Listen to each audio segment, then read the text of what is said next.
بسم اللہ الرحمن الرحیم۔ السلام علیکم۔ میری عمر 10 سال تھی جب میرے باپ کا انتقال ہوا۔ ایک عام سا دن تھا، گرمی اپنے عروج پر، سورج تپ رہا تھا جیسے آسمان سے آگ برس رہی ہو، اور میرے ہاتھ میں پرانا سا بستہ تھا۔ میں اسکول سے واپس آیا تو گھر کے سامنے ایک ہجوم دیکھ کر ٹھٹک گیا۔ ایک لمحے کو دل جیسے دھڑکنا بھول گیا۔ اماں کی سسکیاں اور رشتہ داروں کی بھاری آوازیں گونج رہی تھیں۔ میں اندر گیا تو میرے باپ کا بے جان جسم چارپائی پر پڑا تھا۔ مجھے کچھ سمجھ نہیں آ رہا تھا، صرف اماں کا چہرہ یاد ہے، آنکھوں میں آنسو اور چہرے پر ایک سوال جیسے دنیا ختم ہو چکی ہو۔ وہ دن میری زندگی کا پہلا موڑ تھا۔ باپ کا سایہ سر سے اٹھ جائے تو بچپن کہیں پیچھے رہ جاتا ہے۔ اماں کے آنسوں میں نے خوابوں کو لپیٹ کر رکھ دیا، مگر اماں نے ہار نہیں مانی۔ دوسرے ہی دن سے انہوں نے لوگوں کے گھروں میں کام کرنا شروع کر دیا۔ صبح سورج نکلنے سے پہلے وہ گھر سے نکل جاتی اور شام اندھیرے میں واپس آتی۔ ان کے ہاتھوں کی کھردری لکیریں ان کی قربانیوں کی گواہ تھیں۔ اکثر اماں رات کو تھکی ہاری آ کر میرے سر پر ہاتھ رکھتی، کہتی، بیٹا تو نے بڑا آدمی بننا ہے، تو نے افسر بن کے میرے سب دکھوں کا بدلہ لینا ہے۔ میں خاموشی سے ان کے چہرے کو دیکھتا اور بس دل میں کہتا، امی میں آپ کو کبھی مایوس نہیں کروں گا۔ ہمارا گھر کچا تھا، چھت سے بارش کے دنوں میں پانی ٹپکتا اور ہم دونوں کونے میں دبک کر بیٹھ جاتے۔ سردیوں میں جب ٹھنڈی ہوا چھت کی دراڑوں سے اندر آتی، اماں مجھے اپنی شال میں لپیٹ لیتی۔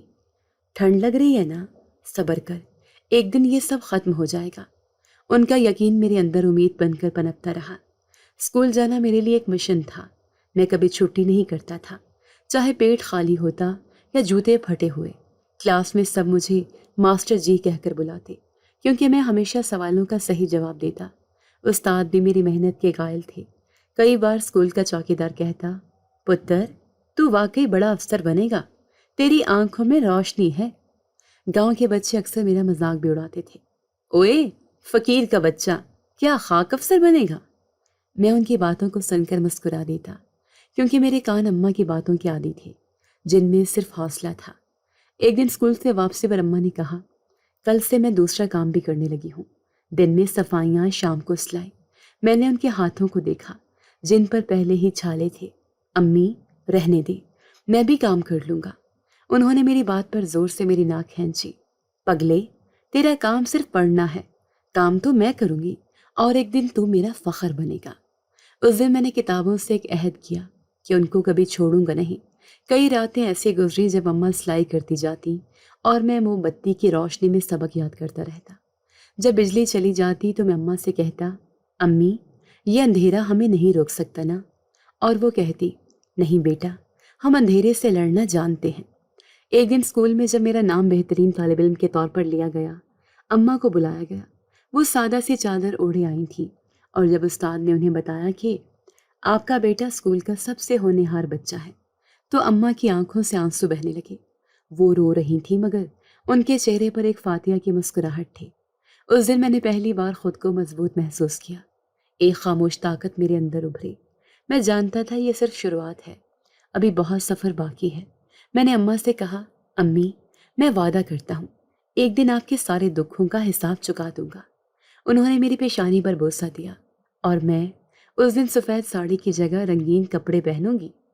بس وہ لمحہ تھا جب میں نے سوچ لیا کہ چاہے کچھ بھی ہو جائے، اماں کا خواب پورا کر کے رہوں گا۔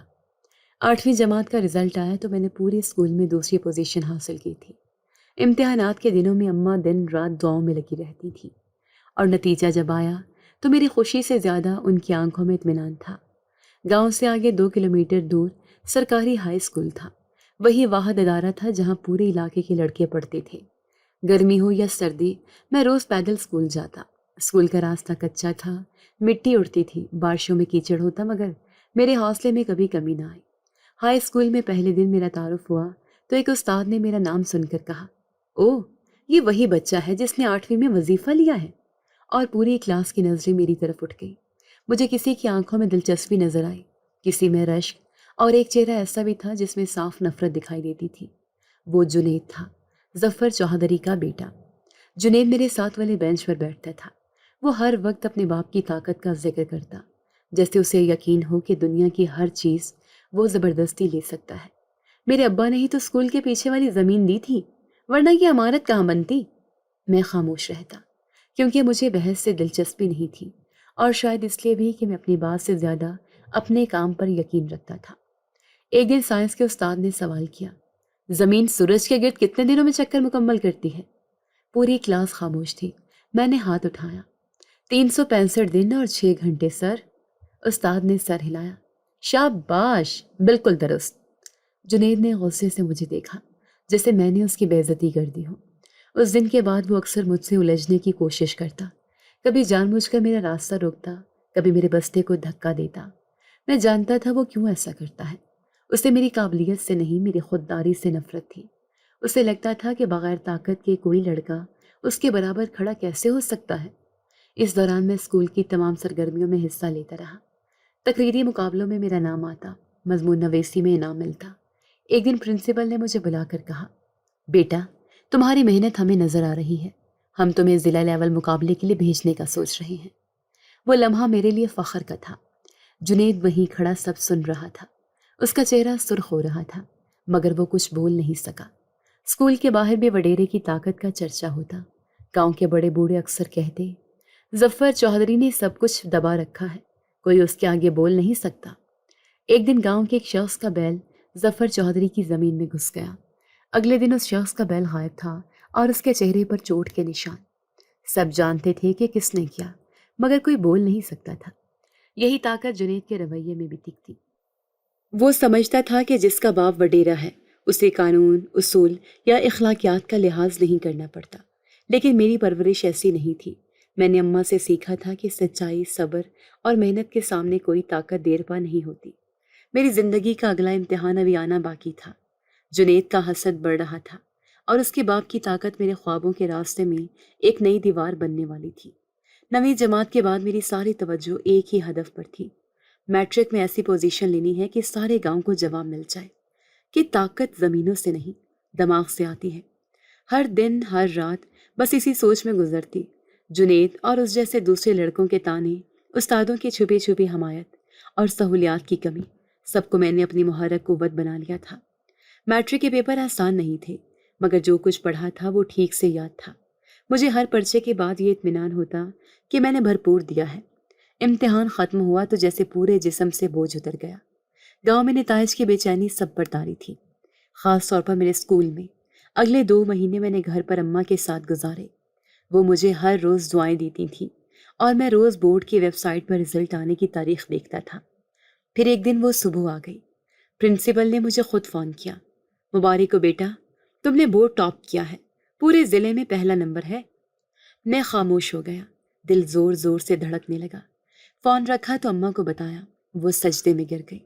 2 دن بعد اسکول والوں نے بتایا کہ مجھے بورڈ کی طرف سے 10 لاکھ روپے کا انعام اور ایک شیلڈ ملنی ہے جو سالانہ تقریب میں دی جائے گی۔ ساتھ میں کالج اسکالرشپ بھی کنفرم تھی۔ میں نے دل ہی دل میں سوچ لیا اب شہر جا کر پڑھوں گا، ماں کو لے کر نیا گھر لوں گا جہاں ہم عزت سے جی سکیں گے۔ تقریب کے دن میں نے اپنا سب سے اچھا لباس پہنا جو میرے استاد نے مجھے تحفے میں دیا تھا۔ میں اسکول پہنچا تو ماحول کچھ عجیب سا لگا۔ مجھے اسٹیج کے پیچھے بٹھا دیا گیا جہاں باقی بچوں کے والدین بھی بیٹھی تھی۔ جنید نظر نہیں آیا، البتہ اس کا چھوٹا بھائی سہیل آگے اگلے قطار میں بیٹھا تھا، نئے کپڑوں میں، بال سنوارے ہوئے جیسے وہ ہیرو ہو۔ پروگرام شروع ہوا۔ پرنسپل نے مائک پر آ کر بورڈ کے نتائج سنائے۔ اس سال ہمارے اسکول نے قابل فخر کارکردگی دکھائی۔ میں سوچ رہا تھا میرا نام آئے گا اور مجھے اسٹیج پر بلایا جائے گا، لیکن اگلی بات نے جیسے میرے پیروں تلے سے زمین کھینچ لی۔ ہمارے ہونہار طالب علم سہیل چودھری نے اسکول کا نام روشن کیا اور بورڈ کی طرف سے 10 لاکھ کا انعام اور شیلڈ حاصل کی۔ تالیاں بجنے لگی۔ جنید اور اس کے باپ ظفر چودھری اسٹیج کے قریب موجود تھے اور سہیل کو ٹرافی دیتے وقت پرنسپل نے کہا، یہ ہمارے گاؤں کی شان ہے۔ میرے کانوں میں شور گونج رہا تھا۔ میں خاموش بیٹھا رہا جیسے کوئی خواب ٹوٹا ہو۔ میں نے میزبان سے پوچھا، سر میرا نام کیوں نہیں لیا گیا؟ انہوں نے آہستہ سے کہا، معاملہ اوپر سے آیا ہے، ہم کچھ نہیں کر سکتے۔ پروگرام ختم ہوا تو سب بچے اپنے انعامات کے ساتھ تصویریں بنوا رہے تھے۔ میں ایک طرف کھڑا سہیل کو شیلڈ ہاتھ میں لیے ہنستے ہوئے دیکھ رہا تھا۔ جنید نے مجھے دیکھ کر طنزیہ مسکرا کر کہا، ذہانت ہو تو بھی کیا فائدہ جب باپ کے پاس زمین نہ ہو۔ بس وہ لمحہ تھا، میں نے اسٹیج کے قریب جا کر سہیل کے منہ پر زوردار تھپڑ مارا۔ اسٹیج پر سناٹا چھا گیا۔ جنید کچھ سمجھ نہیں پایا، میں بھاگ چکا تھا۔ میرے قدم خود بخود بس اڈے کی طرف اٹھے۔ راستے میں کسی کو کچھ نہیں بتایا۔ جیب میں وہی 2000 روپے تھے جو اسکول سے ملے تھے، شاید اسی دن کے لیے۔ بس اسٹینڈ پر پہنچا تو پہلی ہی بس شہر کی طرف جا رہی تھی۔ ٹکٹ خریدا اور بیٹھ گیا۔ میں نہیں جانتا تھا کہاں جا رہا ہوں یا کہاں اترنا ہے۔ بس چلتی رہی اور میں کھڑکی سے باہر دیکھتا رہا۔ میرے ذہن میں مسلسل وہ اسٹیج کا منظر چل رہا تھا، وہ شیلڈ جو میری تھی، وہ جھوٹی مسکراہٹیں، وہ طاقت کا کھیل۔ میری جیب میں بس ٹکٹ، 2000 روپے اور ایک چھوٹا سا بستہ تھا، پر میرے دل میں ایک آگ تھی۔ یہ سب کچھ میرے لیے نیا نہیں تھا، پر یہ دھوکہ، یہ براہ راست میری پہچان پر حملہ تھا۔ مجھے معلوم تھا اگر میں گھر واپس گیا تو وڈیرے کے آدمی مجھے ڈھونڈ نکالیں گے، اور اگر وہ مجھے پکڑ لیتے تو میرے لیے کوئی راستہ باقی نہ بچتا۔ میں جانتا تھا میں اپنی ماں سے دور ہو رہا ہوں، پر اب اسے کچھ بن کر ہی ملوں گا۔ اسی لیے میں نے واپسی کا راستہ نہیں دیکھا، آگے جانے کا ارادہ کر لیا، چاہے پتہ نہ ہو منزل کہاں ہے۔ بس نے جب ہارن دیا تو میں جیسے کسی خواب سے جاگا۔ اڈے پر رش تھا، مگر میری آنکھیں خالی تھی۔ میں کھڑکی کے پاس بیٹھا باہر دیکھ رہا تھا۔ میرے ساتھ والی سیٹ پر ایک عمر رسیدہ شخص بیٹھا تھا، سر پر سفید ٹوپی، داڑھی تھوڑی سی اجڑی ہوئی، مگر چہرے پر ایک خاص قسم کا سکون۔ ان کی نظریں میرے چہرے پر جمی تھیں۔ کچھ دیر بعد انہوں نے نرمی سے پوچھا، بیٹا کہاں جا رہے ہو؟ میں نے کندھے اچکا دیے۔ پتہ نہیں۔ انہوں نے پھر سوال کیا، گھر والوں سے اجازت لی؟ میری آنکھوں سے خاموشی بہنے لگی۔ میں نے رخ موڑ لیا۔ شاید بات کرنا نہیں چاہتا تھا، یا شاید الفاظ نہیں تھے۔ بس شہر سے باہر نکل چکی تھی۔ کافی وقت گزر گیا۔ انہوں نے دوبارہ کوشش کی، بیٹا میں اجنبی ضرور ہوں، مگر تمہارے دکھ چہرے پر صاف لکھے ہیں، کچھ بتاؤ گے تو شاید کچھ کر سکوں۔ ان کا لہجہ ایسا تھا جس میں دلچسپی نہیں، خلوص تھا۔ میں تھوڑا جھکا اور آہستہ آواز میں ساری کہانی سنا دی۔ میں بولتا رہا، وہ سنتے رہے۔ جب میں رکا تو وہ چند لمحے خاموش رہے، پھر آہستہ سے بولے، تم بہت خاص ہو، تمہیں کوئی بچانے والا ہے، تبھی تم آج میرے پاس آ گئے ہو۔ میں نے کچھ نہ کہا، بس ان کی طرف دیکھا۔ میرا نام امجد ہے، میں ایک فاؤنڈیشن سے جڑا ہوں۔ وہاں ایسے بچے، بوڑھے، خواتین سب کو پناہ دی جاتی ہے جن کا کوئی سہارا نہ ہو۔ اگر تم چاہو تو میں تمہیں وہاں لے جا سکتا ہوں۔ میں نے آہستہ سے کہا، مگر میں لاوارث نہیں ہوں۔ امجد انکل نے میری طرف جھک کر کہا، جانتا ہوں تمہاری ماں ہے، تمہارا ماضی ہے، مگر اگر تم یہ سب ظاہر کرو گے تو وہ لوگ تحقیقات کریں گے، اور جس طاقت سے تم بھاگے ہو وہ تمہیں ڈھونڈ نکالے گی۔ میں خاموش ہو گیا۔ ان کی بات میں وزن تھا۔ میں نے ہلکی سے حامی بھر لی۔ راستے میں بس ایک ہوٹل پر رکی۔ امجد انکل مجھے اپنے ساتھ نیچے لے گئے۔ ایک سادہ سا ہوٹل تھا، مگر انہوں نے میرے لیے پراٹھا اور انڈا منگوایا۔ کھاؤ بیٹا، خالی پیٹ دماغ کچھ بھی صحیح نہیں سوچتا۔ میں نے نوالے چھوٹے چھوٹے لیے، لیکن عرصے بعد پیٹ میں کچھ گیا تھا۔ شام ڈھلنے لگی تھی۔ جب بس شہر میں داخل ہوئی، وہ مجھے ساتھ لے کر ایک ٹیکسی میں بیٹھے۔ میں مسلسل کھڑکی سے باہر دیکھ رہا تھا۔ اجنبی عمارتیں، شور، روشنیوں کی چمک، سب میرے لیے نیا تھا۔ کچھ دیر بعد ٹیکسی ایک سفید عمارت کے سامنے رکی۔ دروازے پر بورڈ لگا تھا، رفا فاؤنڈیشن، ضرورت مندوں کا مرکز۔ انکل نے ٹیکسی والے کو پیسے دیے، مجھے ہاتھ پکڑ کر اندر لے گئے۔ استقبالیہ پر ایک خاتون بیٹھی تھی۔ امجد انکل نے ان سے کہا، یہ بچہ لاوارث ہے، سڑک پر ملا ہے۔ بہت سمجھایا مگر کچھ نہیں بتا رہا۔ خاتون نے مجھے ایک نظر دیکھا، رجسٹر نکالا اور میرا نام لکھنے کو کہا۔ امجد انکل نے میری طرف دیکھ کر اشارہ کیا، فرضی نام لکھ لو۔ میں نے کچھ دیر سوچ کر آفاق لکھا۔ اس کے بعد وہ مجھے وارڈن کے حوالے کر گئے۔ جاتے وقت انکل نے مجھے ایک پرچی دی، یہ میرا نمبر ہے، اگر کچھ ہو یا کسی سے بات کرنی ہو تو فون کرنا، اور فکر نہ کرو، میں تمہاری ماں تک تمہاری خبر پہنچا دوں گا، وہ تمہیں ڈھونڈ لے گی یا میں اسے لے آؤں گا۔ میں نے پرچی کو جیب میں رکھا جیسے کوئی خزانہ ہو۔ شکریہ انکل۔ وہ مسکرائے، شکریہ بعد میں، پہلے خود کو سنبھالو۔ فاؤنڈیشن کا ماحول سکون دہ تھا۔ ہاسٹل کے اندر بہت سے کمرے تھے، ہر کمرے میں 3-4 لڑکے، میرے کمرے میں 2 اور لڑکے تھے، عارف اور سمی، دونوں میری عمر کے تھے۔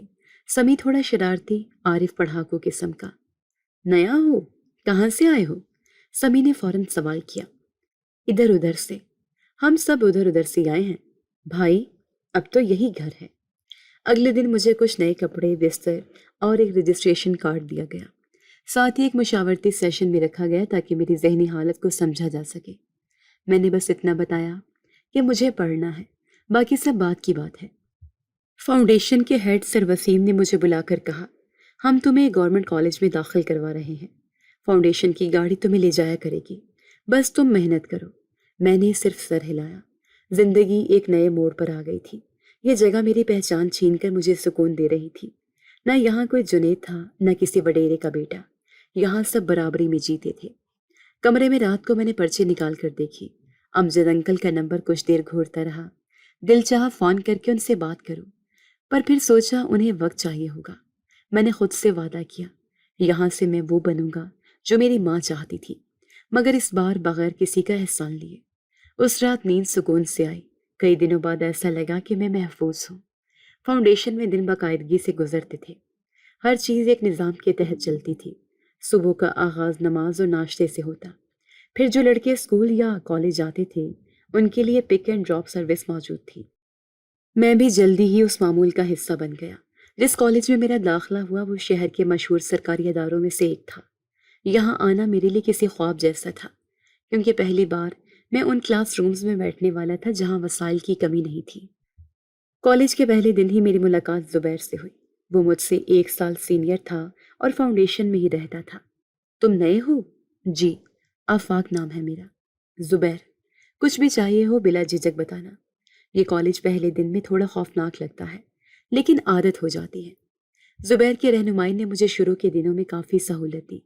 کلاسز شروع ہوئیں تو میں نے محسوس کیا کہ یہاں مقابلہ سخت ہے، مگر مجھے اس کا سامنا کرنے کا مزہ آنے لگا تھا۔ میں ہمیشہ اپنی نشست پر سب سے پہلے آ کر بیٹھتا، استادوں سے سوالات کرتا، نوٹس بناتا اور وقفوں میں بھی خود کو مطالعے میں مصروف رکھتا۔ ایک دن میری کلاس کی ایک ٹیچر مس نازیہ نے کہا، آفاق، تم نئے ہو، مگر تمہارے سوالات سے لگتا ہے کہ تم کافی چیزیں پہلے ہی پڑھ چکے ہو۔ تمہارے جیسا فوکس میں نے کم ہی دیکھا ہے۔ یہ جملہ میرے لیے ایک نئی توانائی کا سبب بنا۔ میں نے خود سے کہا، یہاں بھی وہی اصول چلیں گے، محنت، خاموشی اور خودداری۔ فاؤنڈیشن میں شام کے وقت سپورٹس کا وقت ہوتا تھا۔ سب لڑکے گراؤنڈ میں آ کر فٹ بال یا کرکٹ کھیلتے تھے۔ پہلے دن میں کونے میں بیٹھا سب کو دیکھتا رہا۔ پھر ایک دن زبیر نے بلہ تھماتے ہوئے کہا، بس کافی ہوا، آؤ کھیلتے ہیں۔ یہاں صرف پڑھنے سے دماغ تھک جاتا ہے، تھوڑا سانس بھی لینا سیکھو۔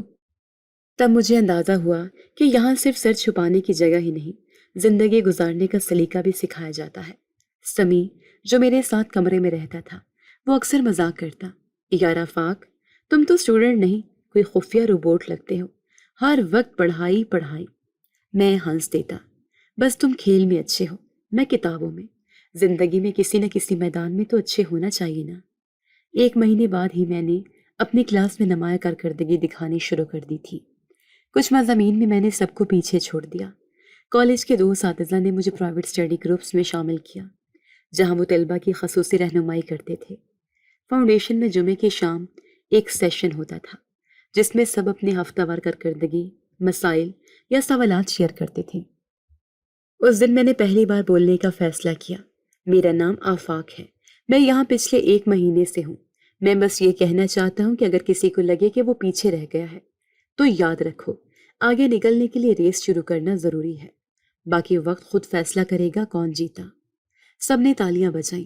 سر وسیم نے میرے کندھے پر ہاتھ رکھ کر کہا، آفاق، تم صرف یہاں کے بچوں کے لیے نہیں، باہر کی دنیا کے لیے بھی مثال بن سکتے ہو۔ یہ جملے میرے اندر کچھ بٹھا گئے۔ اب میری دنیا نئی تھی اور میں خود کو اس کا حصہ محسوس کرنے لگا تھا۔ میں رات کو دیر تک لائبریری میں بیٹھا پڑھتا، سمی خراٹے مارتا اور عارف ہوم ورک لکھتے لکھتے سو جاتا۔ ہم سب کی زندگی الگ تھی، مگر ایک ہی چھت کے نیچے نئی امید لیے ایک نئی دنیا میں جی رہے تھے۔ زندگی تیزی سے آگے بڑھ رہی تھی اور مجھے اندازہ بھی نہیں ہوا کہ یہاں آئے ہوئے 6 مہینے ہو چکے۔ اب میں صرف زندہ نہیں، جینے کا ڈھنگ سیکھ رہا تھا۔ فاؤنڈیشن میں 6 ماہ گزر چکے تھے۔ دن اپنی رفتار سے چلتے، کالج کا معمول، سیشنز، سمی کی شرارتیں، عارف کے نوٹس کے پیچھے دوڑ اور لائبریری کی خاموش شامیں، یہ سب میرے روزمرہ کا حصہ بن چکے تھے۔ لیکن کچھ چیزیں ایسی ہوتی ہیں جو ظاہری سکون میں بھی خلل ڈال دیتی ہیں، جیسے دل کے کسی کونے میں موجود ایک پرانا سوال، اماں کو میری خبر ملی یا نہیں؟ میں نے بارہا پرچی پر لکھا، امجد انکل کا نمبر نکالا، پڑھا پلٹا، جیب میں واپس رکھا، اور کبھی فون کرنے کا حوصلہ نہ کر سکا۔ کبھی لگا شاید وہ مصروف ہوں گے، کبھی سوچا ابھی وقت نہیں آیا۔ لیکن ایک شام جب لائبریری سے واپس آیا تو دل بے چین تھا، نہ سمی کی باتوں میں دلچسپی رہی، نہ کھانے کا ذائقہ محسوس ہوا۔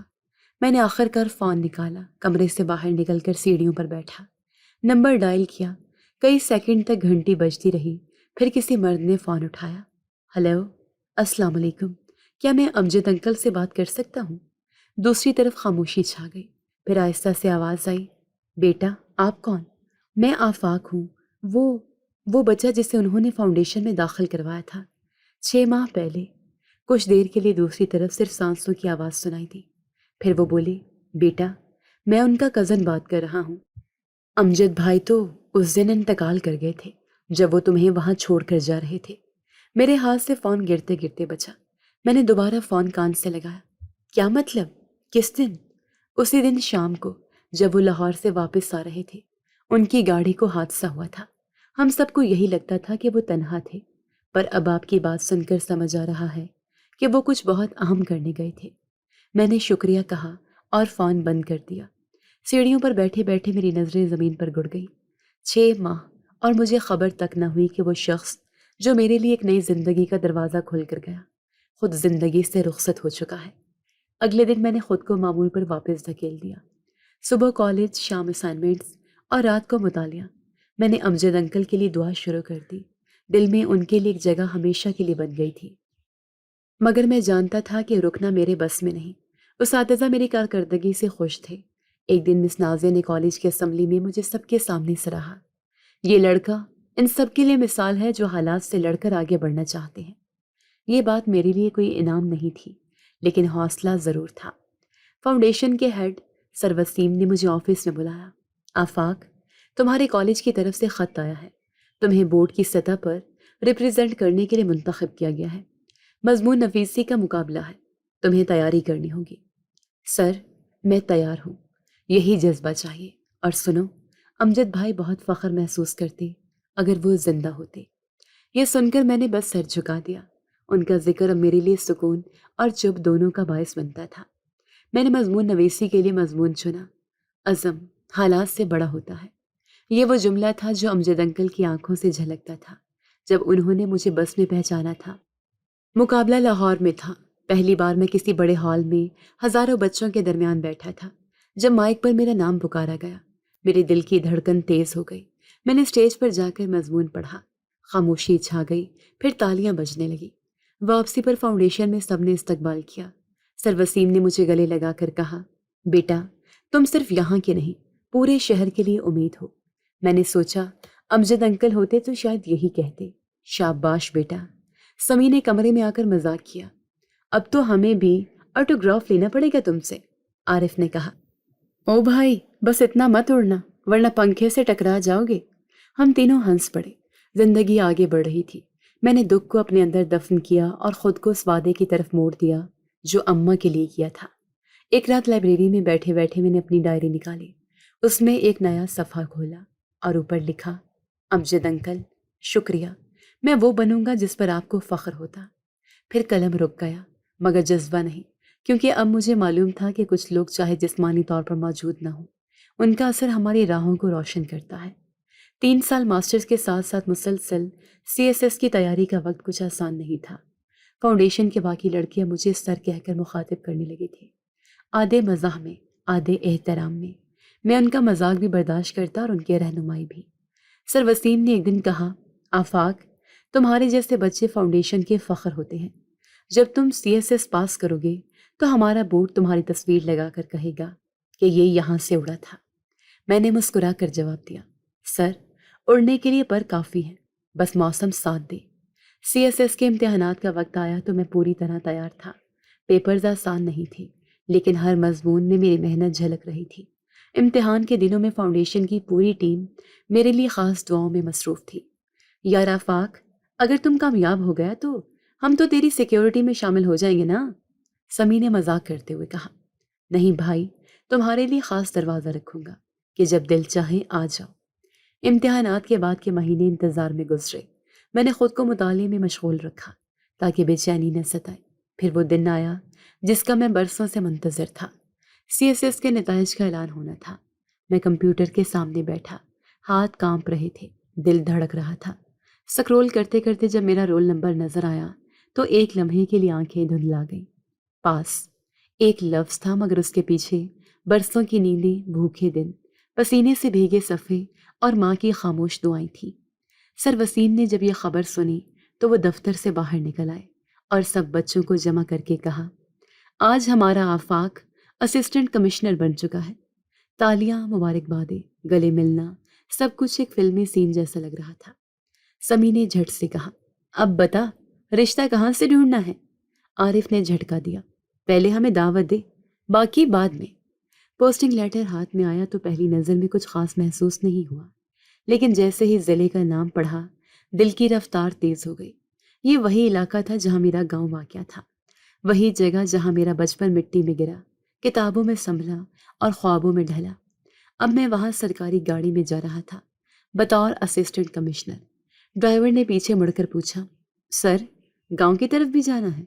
میں نے مختصر سا جواب دیا، ہاں، سیدھا مین روڈ سے بائیں طرف۔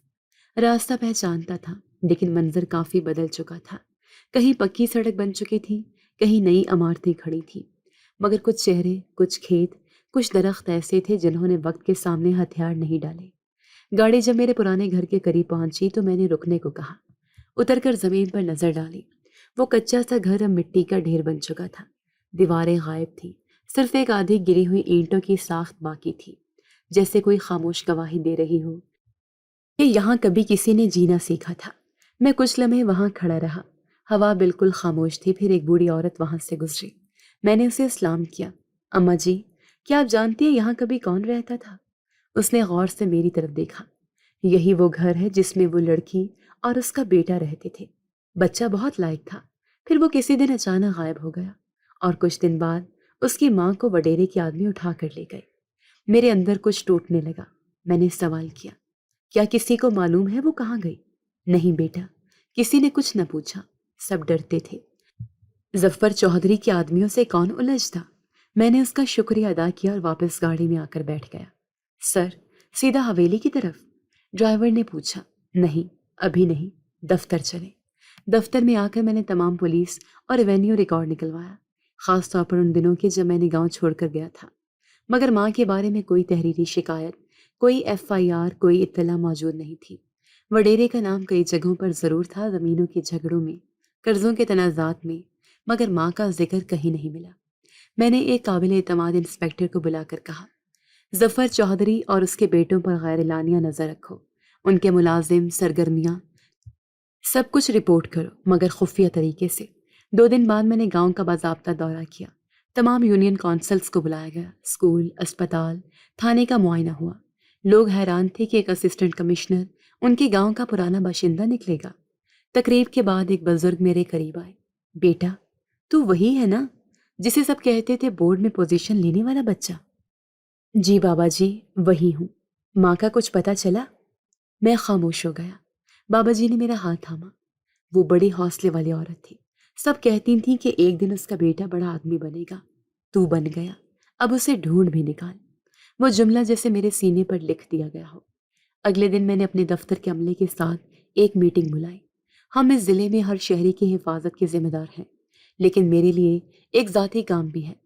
5 سال پہلے ایک عورت کو زبردستی اس کے گھر سے اٹھایا گیا۔ اس کے بارے میں معلوم کرنا ہے۔ نام فائل میں نہیں ہوگا، اسے ہر خاموش گواہ کی مدد سے تلاش کرنا ہے۔ کسی نے سوال نہیں کیا، سب نے سر ہلایا۔ میرے لیے اب یہ صرف ایک ماں کی تلاش نہیں، یہ اس نظام کی آزمائش تھی جس کے اندر رہ کر میں انصاف دلوانا چاہتا تھا۔ اس دوران ظفر چودھری کا نام آہستہ آہستہ منظر پر آنے لگا۔ کچھ مقامی صحافیوں نے پرانی خبریں نکالنا شروع کی، زمینوں پر قبضے، جعلی دستاویزات، غریبوں کو دھمکانا، سب کچھ اب ایک فائل میں جمع ہو رہا تھا۔ میں جانتا تھا کہ میری ماں ان میں سے ایک ظلم کی شکار تھی، لیکن جب تک ثبوت نہ ہوتا میں اس طاقت کو للکار نہیں سکتا تھا۔ شام کو میں واپس اس مٹی کے ڈھیر کے پاس گیا۔ چند بچے کھیل رہے تھے۔ ایک بچی میرے قریب آئی، انکل یہ آپ کا گھر تھا نا؟ ہاں، کبھی تھا۔ میری دادی کہتی ہے یہاں سے ایک دن ایک بچہ گیا تھا جو ستارہ بن گیا۔ میں ہنس پڑا۔ اور وہ بچہ واپس آ گیا ہے اپنی ماں کو ڈھونڈنے۔ دفتر میں بیٹھا میں روزانہ اس فائل کو کھولتا جو ابھی تک خالی تھی۔ اس میں ماں کا نام بھی نہیں تھا، کوئی واقعہ بھی درج نہیں، لیکن یہ میرے لیے سب سے اہم فائل بن چکی تھی۔ ایک روز میں نے خود فیصلہ کیا کہ اب پردہ اٹھانا ہوگا۔ گاڑی تیار کروائی، پولیس فورس کو ساتھ لیا اور سیدھا ظفر چودھری کی حویلی کی طرف روانہ ہو گیا۔ جب ہم حویلی کے باہر پہنچے تو اندر ہلچل شروع ہو چکی تھی۔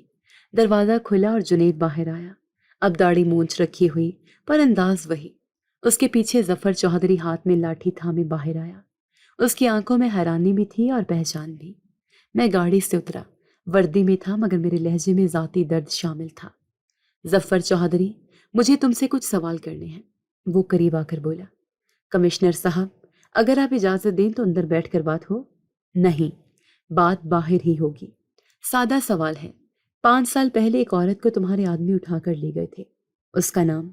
میں رکا۔ میری ماں تھا۔ چند لمحے خاموشی چھائی رہی، پھر وہ زور سے ہنسا۔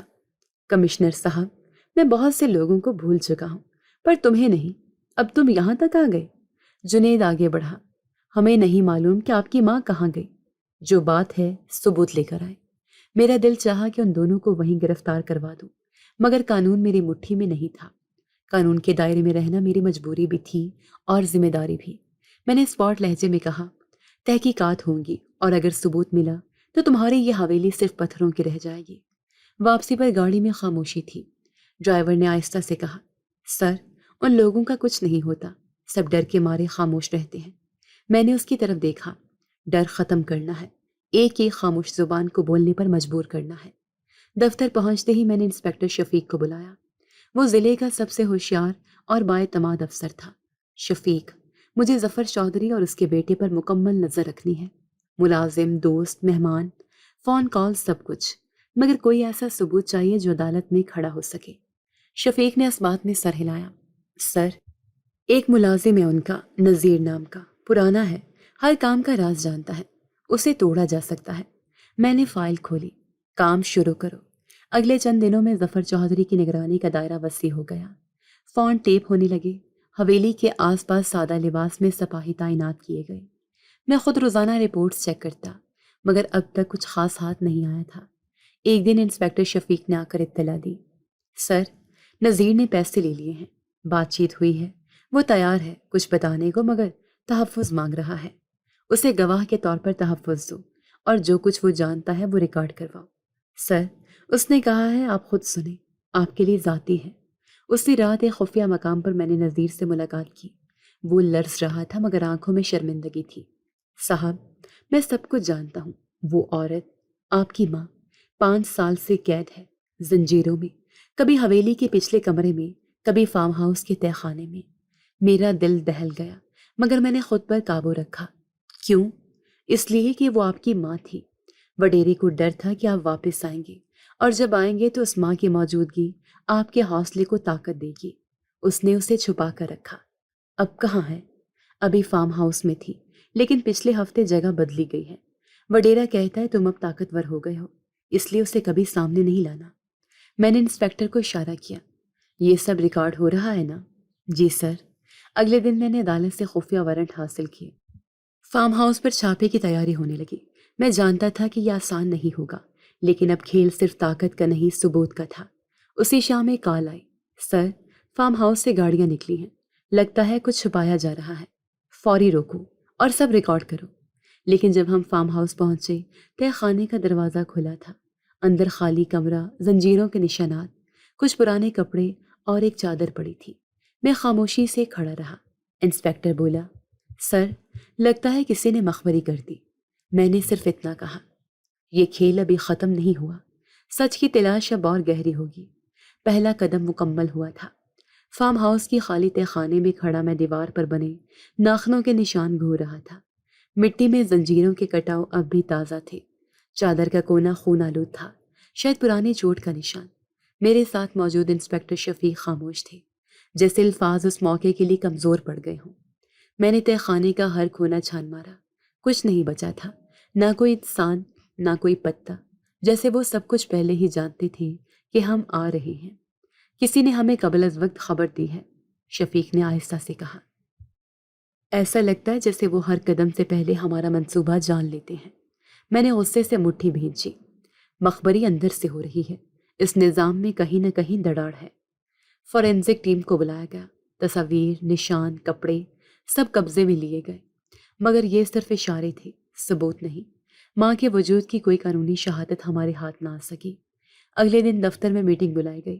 پولیس، انٹیلیجنس، ریونیو، سب اداروں کے نمائندے موجود تھے۔ ہمیں ایک عورت کی تلاش ہے جو ایک طاقتور شخص کے قبضے میں رہی۔ ہمارے پاس بیانات ہیں، ثبوت جزوی ہیں، مگر یہ آپریشن اگر بار بار ناکام ہوگا تو ریاست کی ساکھ بھی متاثر ہوگی۔ سب نے اتفاق کیا کہ نگرانی مزید سخت کی جائے گی۔ شام کو میں نے نذیر کو دوبارہ بلوایا۔ یہ کیسے ہو سکتا ہے کہ وہ اتنی جلدی سب کچھ سمیٹ کر غائب ہو جائیں؟ نذیر نے جواب دیا، صاحب وہ سب کچھ پہلے سے تیار رکھتے ہیں۔ 3 جگہوں پر قید خانے ہیں۔ جب کسی جگہ خطرہ ہو فوراً عورت کو دوسری جگہ منتقل کر دیتے ہیں۔ اب کہاں لے گئے ہیں پتہ نہیں صاحب، لیکن چھوٹے چودھری کے ملازموں میں سے ایک بات ہی کرتا ہے، شرط یہ ہے کہ وہ پیسے لے گا اور تحفظ مانگے گا۔ کر لو بندوبست، اگلی بار ہمیں خالی ہاتھ نہیں لوٹنا۔ میں نے اگلے دن میڈیا سے بھی رجوع کیا، لیکن کسی خبر میں ماں کا ذکر نہیں ہو سکتا تھا، صرف یہ کہ ضلعی انتظامیہ انسانی حقوق کے سنگین خلاف ورزیوں پر کارروائی کر رہی ہے۔ اس سے زیادہ کہنا قانونی طور پر مناسب نہ تھا۔ کئی دن گزر گئے، ماں کا کوئی سراغ نہ ملا۔ فارم ہاؤس پر دوبارہ چھاپے کے لیے عدالت سے اجازت لی، مگر ظفر چودھری نے پہلے ہی نیا اسٹے آرڈر حاصل کر لیا۔ اب وہ کھل کر کھیلنے لگا تھا۔ علاقے کے 2 صحافیوں کو دھمکیاں دی گئیں۔ ایک وکیل جس نے ہماری پٹیشن تیار کی تھی، اس پر جھوٹا مقدمہ درج کر دیا گیا۔ دفتر میں بیٹھا میں پرانی فائلیں پلٹ رہا تھا جب انسپکٹر شفیق اندر آیا۔ سر، جو بندہ نذیر نے بتایا تھا وہ مل گیا ہے، نام ہے آصف، وہ پہلی حویلی کے پیچھے کام کرتا تھا۔ لایا کہاں ہے؟ نیچے بیٹھا ہے، ڈرا ہوا ہے، اوپر بھیجو۔ آصف اندر آیا، کپڑے مٹی سے اٹے ہوئے، نظر نیچے، آواز کانپتی ہوئی۔ صاحب، میں نے خود دیکھا ہے اس عورت کو، پچھلے مہینے فارم ہاؤس کے پیچھے گاڑی میں ڈالا گیا تھا۔ وہ چیخ رہی تھی، زنجیریں بندھی ہوئی تھیں۔ چہرہ دیکھا؟ ہاں صاحب، پرانا دوپٹہ اوڑا ہوا تھا، مگر چہرہ میں نے یاد رکھا۔ تمہاری گواہی ریکارڈ ہوگی۔ صاحب، میری بیوی اور بچے ہیں، میری جان کو خطرہ ہوگا، تمہیں مکمل تحفظ دیا جائے گا۔ اب ایک آخری بات بتاؤ، اب وہ کہاں ہے؟ کہتے ہیں کہ اسے وڈیرا شہر کے قریبی جنگل میں اپنے نئے گودام کے تہہ خانے میں چھپاتا ہے۔ وہاں کوئی نہیں جاتا، وہ جگہ بالکل خفیہ ہے۔ پکا؟ جی، میرا ایک ساتھی وہاں کام کرتا ہے۔ اسی رات انٹیلیجنس ٹیم نے تصدیق کی کہ وہ مقام وڈیرا کے استعمال میں ہے اور وہاں دن رات سیکیورٹی تعینات ہے، مگر وہ کسی اور نام پر رجسٹرڈ ہے، اس لیے رسمی کارروائی پیچیدہ ہے۔ میں نے پلان تیار کیا، اس بار چھاپا صرف قانونی نہیں خفیہ بھی ہوگا۔ پولیس کی وردی نہیں، عام کپڑے، رات کا وقت، مکمل خاموشی۔ اگلے دن ٹیم تیار ہوئی، 8 لوگ، مکمل تربیت یافتہ۔ آصف کو بھی ساتھ لیا گیا تاکہ وہ مقام کی تصدیق کر سکے، مگر عین وقت پر اطلاع آئی، سر، وڈیرا شہر سے باہر گیا ہے اور اس کے لوگ فارم ہاؤس میں دوبارہ سرگرم ہو گئے ہیں۔ کیا؟ اب تو وہ فارم ہاؤس کلین ہو چکا تھا۔ نہیں سر، اندرونی ذرائع سے معلوم ہوا ہے کہ وہ جگہ صرف ظاہر میں خالی کی گئی تھی، نیچے ایک اور خفیہ کمرہ موجود ہے۔ یہ سن کر میرا خون کھولنے لگا۔ آج رات وہیں جائیں گے اور اس بار زمین کھود کر رکھ دیں گے، لیکن خالے واپس نہیں آئیں گے۔ اس بار دل میں عزم بھی تھا اور غصہ بھی۔ ظلم کا پردہ چاک ہونے والا تھا، اب وہ زیادہ دیر پردے میں نہ رہ سکتی تھی۔ ماں، میں آ رہا ہوں۔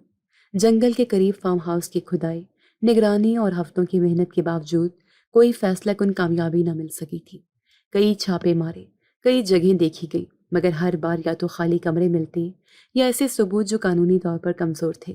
میں دن رات دفتر میں، میٹنگز میں اور انٹیلیجنس رپورٹس کے پیچھے لگا رہا، لیکن نتیجہ صفر تھا۔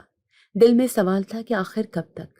ایک دن دوپہر کے وقت میرے دفتر میں ایک سادہ سا لفافہ موصول ہوا، جس پر صرف ایک لائن لکھی تھی، یہ خط اسے انصاف کی پہلی سیڑھی ہے جو برسوں سے قید ہے۔ لفافہ کھولا، اندر ایک خط اور ایک چھوٹا سا میموری کارڈ تھا۔ خط صاف اردو میں لکھا گیا تھا، شاید کسی پڑھی لکھی لڑکی کا۔ محترم کمشنر صاحب، میرا نام ظاہر نہیں کر سکتی کیونکہ ابھی بھی قید ہوں، مگر جو ظلم میرے ساتھ ہوا ہے اس کی کہانی بتانا میرا فرض ہے۔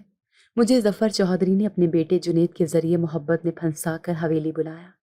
شادی کا وعدہ کیا گیا، لیکن نکاح اس کے ذہنی مریض چھوٹے بیٹے سے کروا دیا گیا۔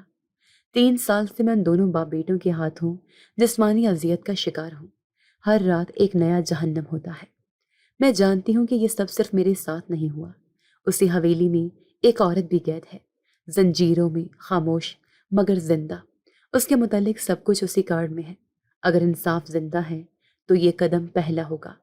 برائے مہربانی دیر نہ کریں۔ ایک قیدی روح۔ میں نے فوری میموری کارڈ لیپ ٹاپ میں لگایا۔ فائلیں کھلنے لگی، ویڈیوز، آڈیو کلپس، تصاویر، سب کچھ واضح تھا۔ ایک ویڈیو میں جنید ایک عورت پر تشدد کرتا نظر آ رہا تھا۔ دوسرے ویڈیو میں ظفر چودھری کسی نوجوان لڑکی کو دھمکا رہا تھا۔ ان کے چہرے، آواز، سب صاف۔ میں نے فوراً پولیس کمشنر کو بلایا۔ سر، میرے پاس ثبوت ہیں۔ حویلی میں جنسی تشدد، زبردستی نکاح اور غیر قانونی قید جیسے جرائم کے پکے ثبوت۔ کمشنر نے فائل دیکھی، ویڈیوز دیکھی اور فوراً کہا، ریڈ کا حکم دے رہے ہیں، اس بار کوئی نہیں بچے گا۔ اگلے دن صبح 5:30 بجے ٹیم تیار ہوئی۔ ریڈ کا وقت آیا۔ حویلی کے چاروں طرف سے فورسز نے گھیراؤ کیا۔ داخلی دروازہ توڑنے کے بعد سب سے پہلے اندرونی کمرے کی تلاشی شروع ہوئی۔ جنید اس وقت ایک کمرے میں ایک لڑکی کے ساتھ موجود تھا، نشے میں دھت۔ لڑکی کی حالت بری تھی۔ جنید کو فوری گرفتار کیا گیا۔ وہ مزاحمت کرتا رہا مگر گرفتاری مکمل ہوئی۔ دوسرے کمرے میں ظفر چودھری موجود تھا، صوفے پر بیٹھا جیسے اسے پہلے سے سب معلوم ہو۔ میرے وکیل کو کال دو، یہ سب سیاست ہے۔ میں نے اس کی طرف دیکھا اور صرف اتنا کہا، یہ سیاست نہیں، انصاف ہے۔ ظفر چودھری اور جنید دونوں کو ہتھکڑیاں لگا دی گئیں۔ ساتھ ہی حویلی کی مکمل تلاشی شروع ہوئی۔ اسٹور روم کے پیچھے چھوٹا دروازہ ملا جس پر تالا لگا تھا۔ دروازہ توڑا گیا، نیچے زینے تھے۔ تہہ خانے میں اندھیرا تھا، لیکن ٹارچ کی روشنی میں دیواروں پر نشان تھے، زنجیروں کے نشانات، خراشیں اور کچھ پرانے کپڑے۔ ایک طرف ایک عورت نیم بے ہوش حالت میں بیٹھی تھی، چہرہ کمزور، آنکھوں کے نیچے گہرے سائے، مگر چہرہ جانا پہچانا لگا۔ میں آگے بڑھا۔ امی؟ اس نے آنکھیں کھولنے کی کوشش کی لیکن پہچاننے کے آثار نہ تھے۔ لیڈی پولیس نے اسے فوری اٹھایا اور ایمبولینس میں منتقل کیا۔ میں باہر نکلا تو میڈیا جمع ہو چکا تھا، کیمرے، مائکس اور سوالات کی گونج۔ سر، کیا یہ وہی کیس ہے جس پر آپ کئی دن سے کام کر رہے تھے؟ جی، اور یہ صرف شروعات ہے، پولیس نے بیان جاری کیا۔ ضلع انتظامیہ نے کامیاب کارروائی میں ظفر چودھری اور اس کے بیٹے کو حراست میں لیا ہے۔ حویلی سے ایک لڑکی کو بازیاب کروایا گیا ہے اور دیگر شواہد سے مزید جرائم کی نشاندہی ہوئی ہے۔ شام کو میں نے ہسپتال جا کر ماں کو دیکھا۔ وہ اب بھی خاموش تھی، یادداشت واپس نہیں آئی تھی، لیکن وہ زندہ تھی۔ میں نے ان کا ہاتھ تھاما۔ امی، اب میں آ گیا ہوں، اب آپ کو کوئی قید نہیں رکھ سکتا۔ اسی لمحے مجھے لگا کہ یہ وہی پہلی روشنی ہے جس کا میں برسوں سے انتظار کر رہا تھا۔ ظلم کا پردہ چاک ہو چکا تھا اور اب انصاف کی کرن پوری روشنی میں بدلنے والی تھی۔ ہسپتال کے وارڈ نمبر 7 کی کھڑکی سے صبح کی روشنی اندر آ رہی تھی۔ ماں بیڈ پر خاموش لیٹی تھی، ان کی آنکھیں کھلی تھیں لیکن کسی ایک نقطے پر جمی ہوئی، جیسے سامنے کی دنیا سے ان کا کوئی تعلق ہی نہ رہا ہو۔ میں روزانہ آ کر بیٹھتا، ان کا ہاتھ تھامتا، کچھ باتیں کرتا، پر ان کے چہرے پر کوئی رد عمل نہ آتا۔ ڈاکٹر نے بتایا تھا کہ ذہنی صدمہ شدید تھا۔ سالوں کی قید، جسمانی اذیت، خاموشی اور تنہائی نے دماغ پر اثر ڈالا ہے۔ وقت لگے گا مگر امکانات ہیں، آپ مسلسل رابطے میں رہیں۔ واقف چہرے، آوازیں، پرانی باتیں، یہ سب یادداشت کو متحرک کر سکتی ہیں۔ میں ہر دن ان کے قریب بیٹھ کر وہی قصے سناتا جو وہ مجھے سنایا کرتی تھی۔ امی، یاد ہے وہ دن جب چھت ٹپک رہی تھی اور ہم دونوں کونے میں دبک کر بیٹھے تھے؟ کوئی جواب نہ آتا، لیکن میں ہمت نہیں ہارتا۔ آپ کہتی تھی ایک دن بڑا افسر بنے گا میرا بیٹا۔ وہی دن آ گیا امی۔ وڈیرا اور اس کے بیٹے پر کیس عدالت میں تھا۔ تمام ثبوت، ویڈیوز، گواہ اور بچی کی گواہی نے مقدمے کو مضبوط بنا دیا تھا۔ میڈیا میں یہ کیس انصاف کی مثال بن چکا تھا۔ عدالت نے ظفر چودھری اور جنید کو عمر قید کی سزا سنائی، جبکہ باقی ملوث افراد کو بھی مختلف سزائیں ہوئیں۔ حویلی اور فارم ہاؤس سمیت تمام جائیداد ضبط کر لی گئی اور سرکاری تحویل میں لے لی گئی۔ مگر میرے لیے سب سے اہم فتح ابھی باقی تھی، ماں کی یادداشت واپس آنا، ان کا بیٹے کو پہچاننا، یہی میری اصل کامیابی تھی۔ ڈاکٹر نے تجویز دی کہ ماں کو دماغی اسپتال کے خاص وارڈ میں منتقل کیا جائے، جہاں وہ مسلسل مانیٹرنگ میں رہیں گی۔ میں نے فوراً اجازت دے دی۔ وہاں کا ماحول پرسکون تھا۔ نفسیاتی معالج، تھراپی سیشن، سب کچھ منظم تھا۔ ایک دن ماہر نفسیات نے مجھے الگ بلا کر کہا، ہم ایک طریقہ آزمانا چاہتے ہیں۔ اگر آپ ماں کے ساتھ پرانی جگہوں پر جائیں، ان کو وہ مناظر دکھائیں جہاں ان کی زندگی کے جذبات جڑے تھے، تو شاید یادداشت کو جھٹکا لگے۔ میں نے کہا، میں تیار ہوں۔ اگلے ہفتے ماں کو ایک مخصوص اجازت کے ساتھ گاڑی میں بٹھایا گیا۔ وہ خاموش تھی، لیکن ان کی آنکھیں کھڑکی سے باہر ضرور دیکھ رہی تھی۔ میں نے گاڑی اسے مٹی کے ڈھیر کے پاس روکی، جہاں ہمارا پرانا کچا گھر تھا۔ امی، دیکھیے، یہ وہی جگہ ہے جہاں آپ نے میرے لیے دن رات کام کیا۔ یہ وہی چھت تھی جس کے نیچے ہم بارش سے بچتے تھے۔ میں نے جیب سے وہ پرانا رومال نکالا جو میں نے ان کے لیے پہلی بار خریدا تھا، جو برسوں سے سنبھال کر رکھا تھا۔ یاد ہے، میں نے یہ اسکول کے وظیفے سے آپ کے لیے خریدا تھا۔ اچانک ان کے ہاتھوں میں جنبش ہوئی، آنکھوں میں نمی تیرنے لگی، ہونٹ ہلکے سے کانپے۔ بیٹا، میں چونک کر ان کے چہرے کی طرف جھکا۔ امی، آپ نے مجھے پہچانا؟ انہوں نے میرا چہرہ تھام کر کہا، تو میرا آفاق ہے نا؟ میرے الفاظ نہیں نکلے۔ میں نے ان کے ماتھے پر بوسہ دیا۔ ہاں اماں، میں ہی ہوں، آپ کا آفاق۔ ہسپتال واپس آ کر ان کا علاج جاری رہا، لیکن اب وہ خاموش خالی آنکھوں والی عورت نہیں تھی۔ وہ اب باتیں کرتی تھی، مجھے یاد کرتی تھی، اور ہر دن مجھے دعائیں دیتی تھی۔ کچھ ہفتوں بعد ان کی صحت کافی بہتر ہو چکی تھی۔ میں نے ان کو فاؤنڈیشن لے جا کر وہاں کے بچوں سے ملوایا۔ یہ سب میرے چھوٹے بھائیوں کی طرح ہیں اماں، جیسے آپ نے مجھے سنوارا، اب میں ان سب کی مدد کرتا ہوں۔ اماں نے آہستہ سے کہا، تم نے وہ سب کر دکھایا جو میں نے سوچا بھی نہیں تھا۔ تم میری امید نہیں، میری جیت ہو آفاق۔ میں نے ان کے قدموں کے قریب بیٹھ کر کہا، اب ہمیں کہیں اور چلنا ہے، آپ کے اپنے گھر میں، جو میں نے شہر میں آپ کے لیے لیا ہے۔ وہاں نہ کوئی وڈیرا ہے، نہ کوئی خوف، صرف سکون ہے۔ پوسٹنگ اب تبدیل ہو چکی تھی اور میں شہر میں تعینات ہو گیا تھا۔ سرکاری کوارٹر کی بجائے میں نے ایک سادہ سا گھر لیا، جس میں اماں کی پسند کی صحن، ایک چھوٹا سا باغیچہ اور کچن کے ساتھ وہی پرانی لکڑی کی چوکی بھی بنوائی تھی، جس پر وہ بیٹھ کر سبزی چنا کرتی تھی۔ رات کے وقت اماں چھت پر بیٹھ جاتی، میں ساتھ چائے لے کر آتا۔